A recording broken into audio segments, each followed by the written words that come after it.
not quite great. Coming up tonight at 11 on News 5, it was close but no cigar. We'll have a series of reaction reports live from Miami and from here in Cincinnati for Super Bowl 23.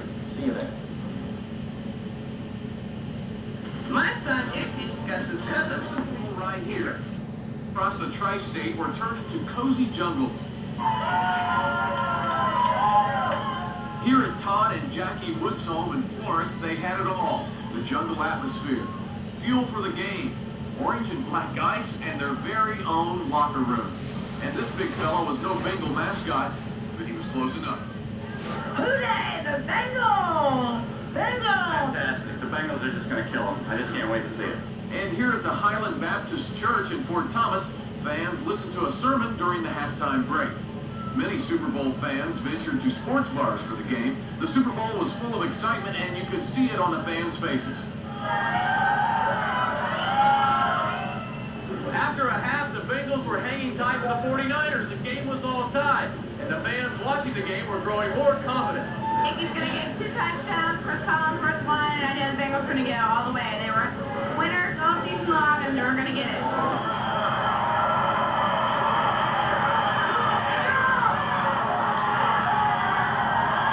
A Jumbotron giant television just off Fountain Square downtown provided many with the excitement of a game that was one of the closest in Super Bowl history. Well, even with the loss, it was a super game. Just think, that football game were 1 minute shorter, all of Cincinnati would be dancing the way this place is right now. Well, somebody's got to say it. Wait till next year. Reporting live from Boomer's Place, Marty Barat, News 5. Thanks, Marty. And obviously that was not as spirited a party as it could. That's right. They were doing a pretty good job. Yeah, they seem to be enjoying themselves. Definitely. Well, 34 seconds away. It's something that Bengal fans will repeat over and over again. The outcome is not what we wanted, but as News 5's Curtis Fuller tells us, no one in this city would think twice about missing the big game.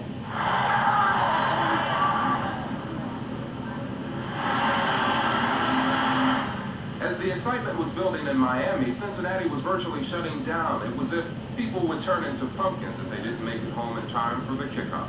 We got 2 Super Bowl parties, one going through the first one before halftime, we're taking off, and then we're going to hit another one. Most of the stores at major shopping malls in our area sent their employees home early so they could get ready for the super parties around town. I thought I was going to miss the party, but our manager let us off at 4. So I'm happy to be able to see a Super Bowl. Unless the January man knew how to do the Icky Shuffle, there wasn't much interest in this or any other movie. What about theater? Even with a 2-for-1 offer, the 7 o'clock showing of Equus could only sell 50 tickets. I just knew I could find some excitement here. Palm trees, sand, even a sign saying, "Welcome to the jungle." But it was just as quiet here as every place else. This home and garden show normally attracts thousands, but home was the only place people wanted to be today, win or lose. Curtis Fuller, News 5 on the Night Beat. Despite the disappointing loss today, fans are not disappointed in this team. That's why a rally was planned for the Bengals, win or lose, tomorrow in Fountain Square beginning at 4:30. The team will be there, and so will News 5 with complete coverage of the event beginning at 5. Well, it's going to be a long day for some Bengals fans. A charter flight left Cincinnati Airport at noon today and won't be back until 1 in the morning. One of those on board was seen carrying a picture of the dog. It would be Marge Schott, a Bengals booster. I would love to see this for our Reds. Yeah, but I'm just happy that one of our teams is going through this. Marge also had some words of praise for Bengals owner Paul Brown. I like him as a person, and he's a tough manager, and I think that's what sports need. He uses a lot of common sense. About 300 people are making this jungle to Miami excursion all in one day. Now let's go back to Jerry in Miami for a look at what Cincinnati fans did there to get ready for the big game. Jerry? Tori, as you can imagine, Bengal fans couldn't wait to get into this game. After all, it's the cap to what all of us fans have been hoping for all season long, a trip to the Super Bowl. News 5's Jeff Hirsch found himself in the middle of Bengal country at Joe Robbie Stadium, and he shows us what it was like there on game day. The Bengal spirit was never in better and louder voice. Bengal fans were cooking, blowing their horns.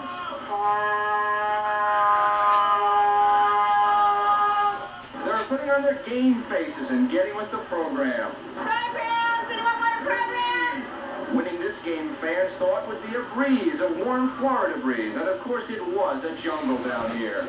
But what prompted you to wear this in public? Because they're Bengal Tigers, and we are here rooting for the Bengals. Now, what about you now? What's your excuse? She made me! Then through the turnstiles and into Super Bowl 23.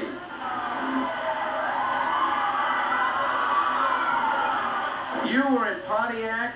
How does that compare to this? There's no comparison. It was mighty cold up there. It's just one big party down here. These seats were Bengal country, but one 49er fan somehow managed to get a ticket here. John DeStefano, Pittsburgh, California. But right now I feel like Bob Uecker. I got a cheap seat. I'm amongst all my pals here. Yeah, right. But Bengal fans gave him a chilly reception. Gold Star was for sale in the stadium. But it didn't take long for Bengal fans' joy and excitement to turn to serious concern when early in the first quarter, Bengals defensive star Tim Crumry was injured and taken off the field. The second half was a roller coaster for fans, emotions rising and falling as it appeared the Bengals would finally pull it out. But it was not to be. How can you complain? I got the second best record in football. The 49ers are the only team that's done better than they have, so how can you complain about that? Hey, they gave us our best shot. The Bengals did their best. It was a good game. Niners, who did it?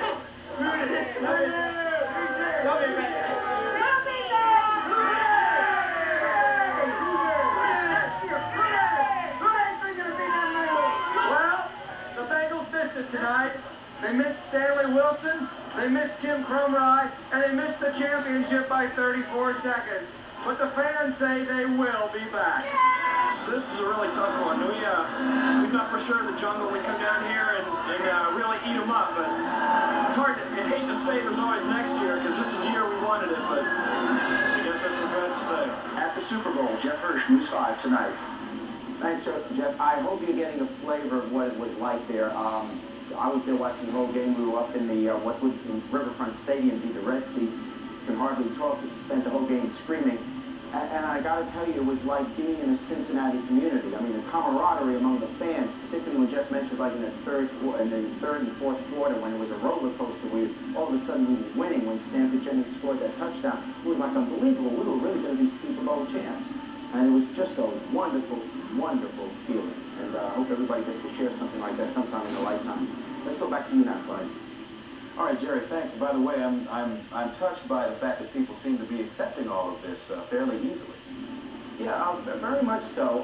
You know, when you go to the last 34 seconds, nobody did anything to be ashamed of that game. It was a great, great effort by people that gave it everything they had. And, you know, if the game was 34 seconds shorter, we would be world champions.